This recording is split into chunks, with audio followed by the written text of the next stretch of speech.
Қазіргі біздің тұрған жеріміз тұңғыш президент атындағы саябақ. Қаламыздың өткенін қазіргі келбетін салыстыруға келмейді. Себебі қазір қаламыз жаңашыл бағытта дамып келеді. 2 ғасырлық тарихы бар қаламызға жасыл желекке оранған, қаланың көркіне көрік беріп тұрған бұл саябақтың алдыңғы қатарына ардагерлер аллеясы аяқ тепкен болады. Не себепті? Өйткені бұл ардагерлер аллеясында алдыңғы буын өкілдері келешек ұрпақтарға игілікті істерінде үлкен мирас қалдырып отыр. Яғни ол мирас ағаш отырғызу.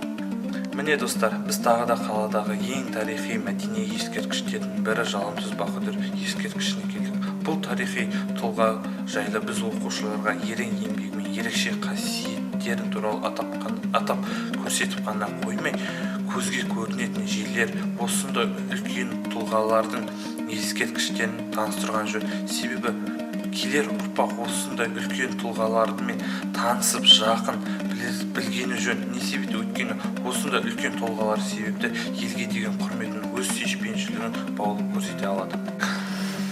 Бұл ғимараттың тарихын бірі білмес. Бұл ғимарат сонау 1867 жылы Перовск деген қала мәртебесін алған кезден бастап өз жұмысын жасауда. Яғни қолбасшы Перовсктың бастауымен салынған бұл ғимарат алғашында әскери казарма ретінде өз қызметін бастаса, кейінірек майдан жылдарында қаншама бауырларымыз осы ғимаратта қан майданға жіберілген болады. Ал қазіргі таңда бұл ғимарат көркем галерея қызметімен жұмыс жасауда.